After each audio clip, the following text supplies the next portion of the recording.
question is for Anurag sir. Sir, what advice do you have for young filmmakers like us, and how can we make it big into the industry like you? You can't. No, Anurag, that's not fair. Poor guy. कुछ तो बोलो, tell him something. क्या बोलूं? क्या उम्र क्या है तेरी? 21. 21. ये मिलेनियल्स, प्रिविलेज बच्चे एक फेस्टिवल में आते हैं, देखते हैं अरे ऐसा हो रहा है, पापा पापा मुझे भी डायरेक्टर बनना है। तो इसको जानता कौन है? Who knows him? हाँ? इसकी सारी फिल्मों ने जितना बिजनेस किया ना, इसके भाई की फ्लॉप फिल्म ने उससे ज्यादा बिजनेस किया है। सर 2020 में आकर के आप भी मिस्टर इंडिया हो गए और दिखाई नहीं देते आजकल पर्दे पे, इनविजिबल एंड इररिलेवेंट। आदाब, आप देख रहे हैं मेट्रो लाइव टीवी और मेरा नाम है खुर्रम सुहेल। आज हम बात करेंगे एक ऐसी फिल्म पर जो रूटीन की फिल्मों से ज़रा हटकर है, और अगर इसके बारे में हम थोड़ा जान लेंगे और समझ लेंगे तो ये और मज़ा देगी जब आप इस फिल्म को देखेंगे। फिल्म का नाम है एके वर्सेस एके, यानी अनिल कपूर बामुकाबला अनुराग कश्यप। दो मरकज़ी किरदार हैं, जैसा कि नाम से भी ज़ाहिर हो रहा है, अनिल कपूर और अनुराग कश्यप। अनिल कपूर के लिहाज से दो बातें इसमें बहुत अहम हैं। इससे पहले कि हम फिल्म की डिटेल में जाएं तो एक दो बातें जो ज़रूरी हैं वो मैं शुरू में आपको बता रहा हूँ। एक तो ये कि अनिल कपूर की सालगिरह 24 दिसंबर को होती है और ये फ़िल्म भी 24 दिसंबर को रिलीज़ हुई।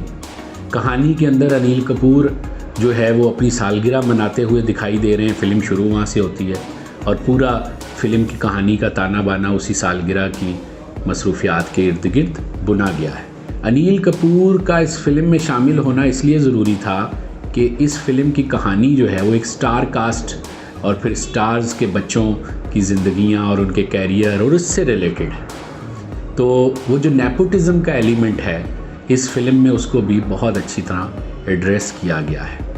और अनुराग कश्यप ने ये फ़ैसला जो लिया कि मैं इस फिल्म में काम करूं, तो उसकी एक ही वजह है। उसकी वजह ये, जो शख्स फुटपाथ पर सोया हो और बम्बई की गलियों में जिसने धक्के खाए हों और जिसने सीनियर्स की काट को सहा हो, उस जबर को बर्दाश्त किया हो और फिर वो ज़िंदगी के धक्के खाकर और हालात के थपेड़े सहकर एक अपना मकाम बनाने में कामयाब हो जाए, जिसे मैं कहा करता हूँ कि ऐसे लोग जो है वो गुमनामी के मलबे से निकलते हैं। तो फिर ऐसा शख्स किसी न किसी मौके पर आकर ज़रूर अपने दिल के जो असली हकीकी जज्बात हैं उनका इजहार करता है, और मुझे ऐसा लगता है कि वो इजहार यहाँ हो गया है इस फिल्म में, और इसीलिए अनुराग कश्यप ने इस फिल्म में काम करना पसंद किया। और अनिल कपूर ने इस फिल्म में काम करना, गो के उनकी स्टारिज़म को, स्टारडम को इसमें कई जगह बहुत शदीद तरीके से घसीटा और नोचा भी गया है। लेकिन ज़ाहिर बात है फिल्म का इख्तिताम तो उनकी तहसीन और तारीफ़ पर ही है कि वो एक वाकई एक स्टार हैं, और हैं, इसमें कोई शक नहीं। तो अब ये सारे एंगल हैं जिसकी वजह से ये दोनों लोग साथ हो गए और दोनों ने इस फिल्म में काम किया। बाकी आप फिल्म देखेंगे तो आप खुद इन सारे पहलुओं को महसूस करेंगे। मेरा मकसद ये था कि मैं आपको ये ज़रा सिनेरियो बैकग्राउंड में जो चल रहा है जिसकी वजह से ये दो बड़े स्टार साथ हुए, ये आपको बयान कर दिया जाए। अब ये फ़िल्म किस मीडियम में, किस पैकिंग में, किस अंदाज में पेश की गई है, इसको ज़रा समझना ज़रूरी है। तो ये मैं आपको समझाता हूँ बहुत मुख्तसर।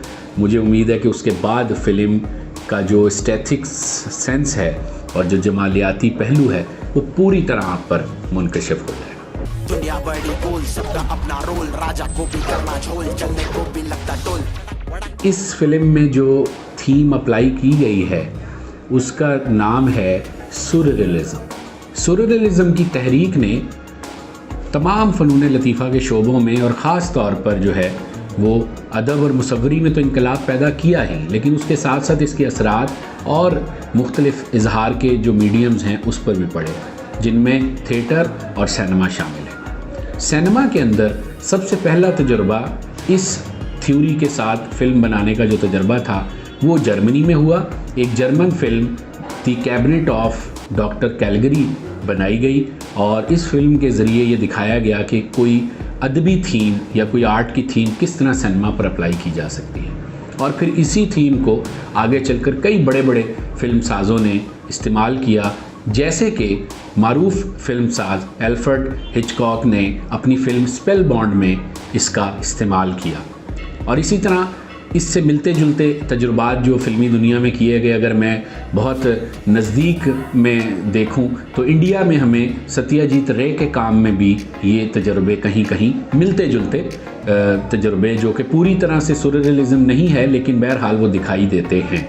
और पाकिस्तान में 1999 में फ़िल्म जिना रिलीज़ हुई, जमील दहलवी साहब इसके फ़िल्म मेकर थे, उन्होंने भी इससे मिलते जुलते एक तजर्बे को किया कि फ़िल्म के अंदर एक फ़िल्म चल रही है, कहानी के अंदर कहानी सुनाई जा रही है। अगर मैं अदब से मिसाल दूं तो दौरे जदीद के मारूफ कहानी नवीस और अदीब मज़हरुल इस्लाम, जिनका मैं बड़ा मद्दा भी हूँ, मेरे वो मानवी उस्ताद भी हैं, उन्होंने अपनी कई कहानियों में इस थीम का इस्तेमाल किया। जहाँ तक इस फिल्म की बात है, एके वर्सेस एके, और मुझे ज़्यादा मुनासिब लगता है उर्दू और हिंदी में इसको कहना कि अनिल कपूर बामुकाबला अनुराग कश्यप, तो वाकई ही इसमें मुकाबला ही है।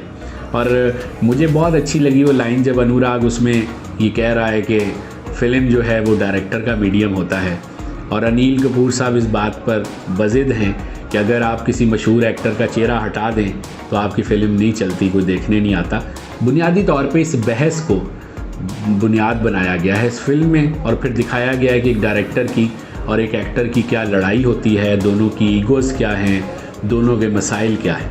चूँकि मैं कहानी आपको नहीं सुनाने वाला, आप फ़िल्म देखेंगे और सुनेंगे, लेकिन ये वाले मसाइल हैं जिस पर फ़िल्म बनाई गई है। और इस फिल्म में जिस शानदार तरीके से बॉलीवुड में जो दो तबके हैं फिल्म में, सिनेमा में, एक वो जो स्ट्रगल कर रहा है, जो जेन्युइन है, जिसके पास टैलेंट बहुत ज़्यादा है लेकिन उसके पास लॉबी नहीं, दूसरा वो तबका जो कोई भी अंट शंट चीज़ बना देता है, और माजरत के साथ आप जैसे देखने वालों में से बहुत सारे, ज़्यादातर देखने वाले लोग उसको पसंद भी करते हैं, और उसकी वजह से उनका स्टारडम कायम रहता है, उनकी लॉबियाँ कायम रहती हैं, और वो एक लंबे अरसे तक स्ट्रगलर को ऊपर नहीं आने देते। तो ये फ़िल्म एक स्ट्रगलर की और एक जमे जमाए एक्टर की फ़िल्म की कहानी भी है और ज़ाती ज़िंदगी की कहानी भी है। फ़िल्म के जो डायरेक्टर हैं वो विक्रम आदित्य मोटवानी हैं, जबकि विक्रम ने ना सिर्फ इस फिल्म को प्रोड्यूस किया बल्कि डायरेक्ट किया और इस फिल्म को लिखने में भी मदद दी, जबकि डायलॉग्स अनुराग कश्यप ने खुद लिखे हैं। और मेरा ये यकीन है कि जब इस फिल्म का मुआहिदा ये डायरेक्टर और एक्टर कर रहे होंगे, जो कि ख़ुद भी डायरेक्टर है लेकिन इस फिल्म में वो एक्टर है अनुराग कश्यप, तो उसने कहा होगा कि इसके डायलॉग मैं खुद लिखूँगा, क्योंकि जिसने ज़िंदगी को झेला हो, जिसने उस सारी फ़िरौनियत को बर्दाश्त किया हो, वो उससे बेहतर डायलॉग जो है वो कौन लिख सकता है। आपकी मालूमात के लिए बताता चलूँ कि ये फ़िल्म जो है प्लान हुई थी 2013 में, और इस पर शाहिद कपूर को ऑनबोर्ड किया गया था काम करने के लिए। फिर इसमें कई तब्दीलियाँ आईं, तो 2019 में 41 दिनों में इस फिल्म को शूट किया गया, तैयार किया गया, और 2020 की 24 दिसंबर को ये फ़िल्म रिलीज़ कर दी गई। अगर आप जानना चाहते हैं बॉलीवुड का बिहाइंड द सीन क्या चेहरा है, क्या मसाइल हैं, अदाकारों के क्या मसाइल हैं, उनकी ज़ाती ज़िंदगी किस तरह प्रोफेशनल ज़िंदगी से मुतासिर होती है, ये सारा कुछ इसमें बड़ी बारीक बीनी से दिखाया गया है। कहानी का क्लाइमेक्स बहुत मज़ेदार है। इस हवाले से मैं समझता हूँ राइटिंग स्किल बहुत अच्छे तरीके से इस्तेमाल हुई है। सबसे बेहतरीन शोबा इसमें राइटिंग का रहा, फिर उसके बाद एक्टिंग का रहा, फिर डायरेक्शन का। क्योंकि अगर एक्टिंग ये ठीक से ना कर पाते, ख़ास तौर पे अनुराग, जो कि ज़ाहिर बात है इतना मंझा हुआ तो एक्टर नहीं है ना, लेकिन उसने, मेरा ख्याल है उसने एक्टिंग की नहीं, वो असली ज़िंदगी में ऐसा ही है। जिस तरह वो बात करता है और जिस तरह वो गालियाँ देता है, जिस तरह वो सिगरेट पीता है, इसी तरह इसमें वो, तो मेरा ख्याल है उसने अपनी जो लाइफ जी रहा है वो एक अरसे से, बस वो लाइफ उसने इस फिल्म के अंदर जी ली है। तो ये फ़िल्म ज़रूर देखिए, और अगर मज़ा आए तो आएँ, लाइक करें, कमेंट करें, इसको चैनल को सब्सक्राइब करें, और सबसे बड़ी बात यह है कि हमें बताएं हम मज़ीद और क्या कर सकते हैं, किस तरह से अपनी चीज़ों को मैच्योर कर सकते हैं। इन फिल्म रिव्यूज़ को आप देखते तो हैं लेकिन आप बात नहीं करते, और ख़ास तौर पे पाकिस्तान, इंडिया, बांग्लादेश और जहाँ जहाँ उर्दू और हिंदी बोली जाती है, मैं उम्मीद करता हूँ चूँकि हम आपके लिए ये सारा काम कर रहे हैं तो आप हमारी हौसला अफजाई भी करेंगे, और कहीं अगर मुनासिब समझेंगे तो हमारी रहनुमाई भी करेंगे।